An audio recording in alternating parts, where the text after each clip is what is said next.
Hey there, gang. Patrick King here, coming to you live from Johnstown, Ohio. Hitting the road early tomorrow morning, heading to Hampshire, Illinois. Going to be teaching at Invitation Stables in Hampshire. Today we've got a question that comes to us from Anne.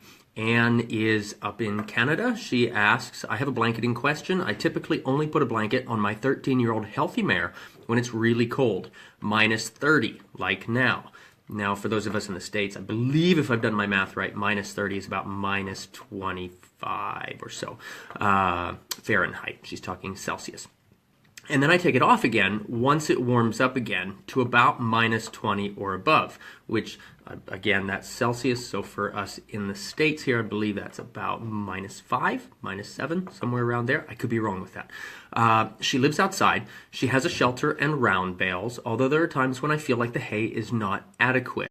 As I know that blanketing flattens down the lofty heat-trapping hairs, my question is it okay to just blanket for a few days of a really cold spell and then remove the blanket? So I was reading an interesting study that was done. I was reading this, I don't know, a couple weeks ago. So I'm going to try to find that study so that I can post it here for you, Anne, and for anybody else who's interested in this. It was basically on a ranch. They had about 100 horses, and they decided to blanket half of those horses and not blanket the other half of those horses. And what they found was the hay consumption decreased by about 30% with the horses that were blanketed. So what we can take from this, the hay, the forage fuels the fire, right, in their belly, in their bodies. So those horses that were blanketed basically needed about 30% less hay to keep warm. Okay, that's what we can take from that study. And again, I'm going to try to find that so that I can post that for everybody to read, because it was pretty interesting. So there, of course, are ideas about blanketing and not blanketing because of how the blankets can interfere with the hair laying down and things like that. And there will always be people that will say, you know, we shouldn't blanket our horses because they evolved to, you know, handle the cold weather and things like that.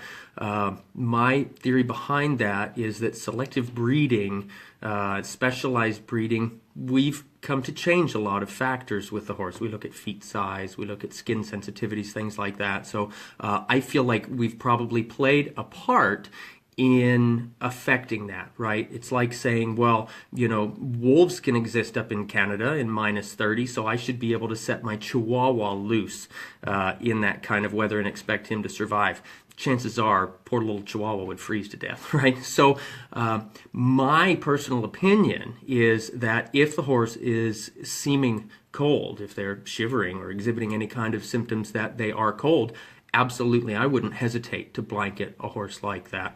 I also probably wouldn't hesitate to bring them into a little bit more of a cover if I felt it was necessary. Now, what Anne is saying here with her horse is that that doesn't seem necessary. It seems like the blanket is enough. And can we remove that blanket then when the weather warms up? I don't see how that would be a problem. Of course, I'm not a vet. I've just got, you know, experience through the years with several thousand horses. So my experience, Anne, is that you're right on track with that. When we feel like the hay is not enough to keep the horses warm through the winter, blanketing is, to me, to my knowledge at this point, an okay option to go with. And then, of course, unblanketing whenever you feel like the weather's warmed up enough, or when they show you that the weather's warmed up enough that they can handle going without the blankets. And kudos to you, Anne, for having the horses outside with as much free out time as possible. That's always going to bring us the healthiest horses, you know, within other factors, right? The more turnout, the better. The more movement, mobility that our horses are going to have in any weather, the better. So hopefully this has been helpful for you, Anne, and for anybody else out there considering these ideas of blanketing versus not blanketing and when to take those blankets off. In the end, to me, the horse is going to tell us when we need to put that on and off. And when the horse tells us what they need, my opinion is, who the heck are we to say no, right? My opinion is when the horse says what they need, we should listen to that. So if the horse is telling us that they're plenty warm enough without a blanket, hey, then that's fine. If they're telling us that they need a blanket, hey, I'm going to listen to that too. Me personally, I'm kind of a princess in the cold weather. I want to have a jacket maybe a little sooner than the next person might.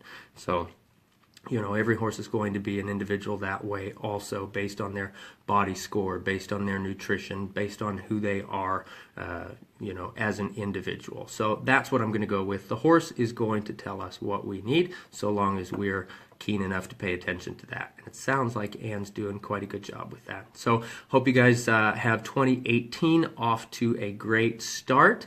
If you feel like this information has been helpful, and maybe you know a friend that might be interested in hearing this, please tag them in the video below or share this directly with them. Don't forget, gang, keep sending in your questions. You can send questions in the comment section of this video. You can send us a private message, or you can send us an email.